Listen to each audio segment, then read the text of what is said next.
Welcome to round 3 of the Parenting Roundabout podcast for the week of March 11th. I'm Nicole Erdix, and I'm here with Catherine Haleko. Hello. And Terry Morrow. Hello. We're moms of teens and young adults, and when it comes to parenting, we've been there, done that, bought the t-shirt. But we're still waiting for that day when we'll reach the finish line and have no further need to lay down in a dark room with a wet rag over our eyes, worrying about something or other. Wednesday is complaint day here on Parenting Roundabout, and we would like to vent about those who reject our kids. The nerve. So, backstory. As you know, I've been talking about the whole applying to college phase that we find ourselves in here in the Eredix household. Mm-hmm. My daughter's a senior, and if you've been following, she applied to universities in the fall, and then we've had this torturous long wait to find out if she's been admitted, and March is kind of admittance month where they start sending out decisions, and there's no rhyme or reason because sometimes they send out the decisions all at once, and sometimes universities will send them out in batches. It's such a nightmare for these kids. It's so anxiety provoking. So she's had some successes, some admittances, and then yesterday she got her first rejection. So, and in her defense, I had a look at some of the profiles of the kids that were being accepted at that particular school, not mentioning any names. Thank you very much, Davis. But my daughter was a very solid candidate for that program, according to the stats of the kids who did get in. Mm-hmm. And so it just, without any kind of, I mean, are we expecting too much in this day and age where we want to know why? Yeah. Because I think sometimes it's just random. It feels so random. There could be, 10 kids who all have the same sort of qualifications, and 5 get in and 5 don't, and it's just, I know, pretty. And their kind of their line is that, sort of their go-to line is that, well, every year we look for something different in a student, so we're not looking for the same kind of student every year. So it totally gives them leeway as to what they're looking for, but yet doesn't shed a light for people who are applying to say, okay, maybe that's not going to be a good fit for me this year. Yeah. Right? But they just... Yeah, that doesn't seem logical, for them to be like, and this year we want people with blue hair who are really into skydiving. Like, exactly. Yeah, but I mean, the fact is, if there are more qualified students than they can accommodate, there may not be a good reason. Right. At some point, somebody just has to close their eyes and point at something. There's. I don't know how they make that decision, but I can see that it may not have a reason that you can explain to an angry parent or a broken-hearted student. Angry, it would just be.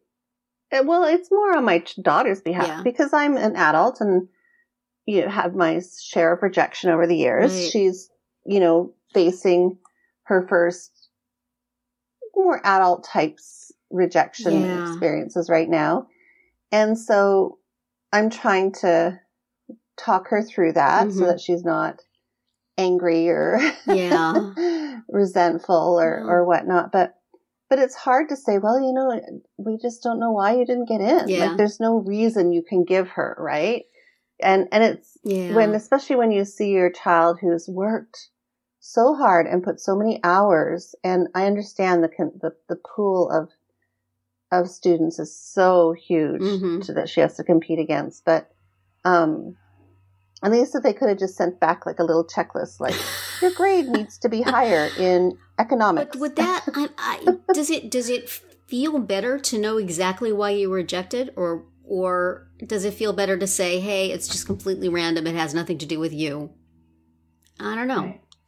Right. And if you got that checklist back, then you'd be like fixing it and sending it back to them and say, okay.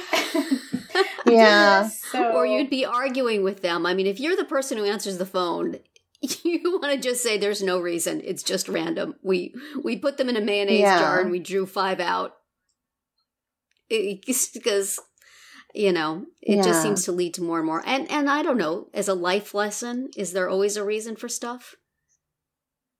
Although, I mean, I assume when my kids get rejected, there's a reason, but that's because there is. Yeah, and when you get rejected from a job, do you want to know why? Well, I just assume it's because I'm old. Yeah. Well, I want to know why, but I know I'm never going to find out. Right. I mean, I'm happy enough to get an actual response, even if it's no. Yeah. Right. Yes, but I am happy just to get a letter these days is nice. But is that our generation? Are we just used to that? Because I feel like companies are becoming more transparent these days, which is what, maybe we're just accepting it because it's what happened with us. I don't know. I would say that just as long as there are other possibilities, I mean, if there's only one possibility and they reject you for nebulous reasons, then I would put on my mama bear suit and go yell at them. But if there's other opportunities, it's just not. Oh, yeah. I mean, and I also do think that sometimes there are, what's the word? Well, there are qualities you can't put a finger on that make a person more suitable for one college than another. And the people who are there and work with students every year and see every year who has a happy and successful time and who doesn't may be able to see that on an application in a way that can't necessarily be explained. It's just like, you're not going to be happy here. You're not the kind of student who is going to be happy here. I can tell from the way you've written about yourself and from the activities you've done and the stuff. There are places that will be better for you. That's if people are actually looking at them. Well, that's true. It's not just a computer there's a program. very sophisticated algorithm that takes care of feels and says. What they do need to do, though, is do a better job at preparing the kids and being realistic with the kids in high school, because in high school, they're told, you take all these classes, you do all this volunteering, you do, all this extracurricular stuff, and you'll get into a great university. But they don't say you'll get into this specific great university. They'll repeatedly tell you, you'll get into a UC, you'll get into a UC. Well, but she's applied for other UCs. She has. You'll get into a UC. They shouldn't say you will get into every UC. I'm sorry.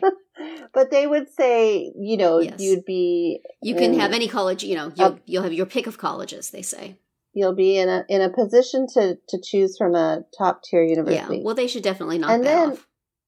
They do. They need to do that. And then that becomes the expectation. If I just check all these boxes, I'm going to be able to be eligible for these top tier schools. And then you see your friend with the 22 t-shirts of the school she got into. Yes. Mm-hmm. And your life takes a dark turn. Yeah, because I think that there's a lot of, preparation that has to go into, and there's a fine line, because you want your kid to be confident, but you also, I feel like, have to prepare them in advance for if this doesn't happen. Yes. I mean, I'm thinking of that in terms of my kids and like activities or sports, if they want to be on the top team, what if, let's talk about what if it doesn't happen. Right. Because I feel like that does help, going into it like, okay, if I get this, that'll be great. If I don't, here are the ways that that's still okay. Right. Right. I still like this aspect of the other team. It'll be less practice time, whatever it is. But you don't want to put it in their head that, let's assume that this is not happening. It is very hard. Right. Yeah, it really is. It is. And all the talk and all the prep still doesn't take away the actual... It still stings. Emotion. It certainly still does. stings. Yeah, well, the best revenge is getting into some place you'd rather get into than that Exactly. one. If it's her number one heart set on school, then that's going to be a whole nother level of trouble. Yeah. I think it was her second choice. Yeah. I was one of those kids who would have agonized over every rejection, whether I wanted to go there or not. So I can relate. But from the other end, I think that there may be, I wanted to go to Berkeley so badly and my dad wouldn't let me. That would have been a terrible school for me. I would not have done well there. Santa Barbara, where I wound up going, was perfect. It was the right place for me and led me in directions I might not have gone otherwise. So sometimes maybe it's just, you end up where you're meant to be. Exactly. Yeah. Exactly. But it would be nice if you could turn down a bunch of other places in order to do that. Well, and that's sorry, the other thing. You don't meet my needs at this time. That's the other thing. She knows somebody that turned down Yale. Oh, wow. So she's like, I just want to, be able to say I turned down a good school.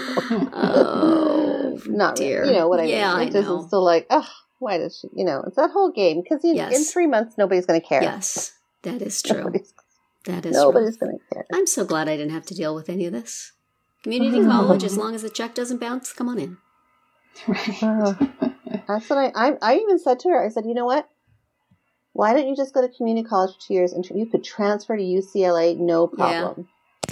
No problem. They love transfer students. No, but if she's competitive, there's no way. No. The community college t-shirt does not make for a good college reveal. Which is too bad. Yes, it is. That's one of the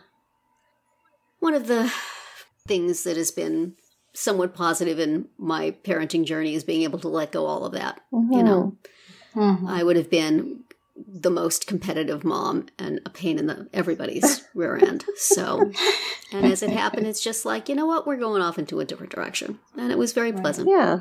So good for all of us, I think.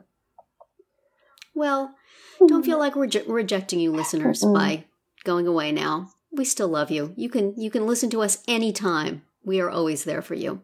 But that is it for today's round 3. Tune in tomorrow when we'll obsess about sleep. And having talked about things that make us lose it, we will now obsess about sleep. And then come back on Friday to see what we've come up with for our Roundup picks this week. Find all our episodes at parentingroundabout.com and talk back in the comments there on our Facebook page or on Twitter, where you'll find us at Roundabout Chat.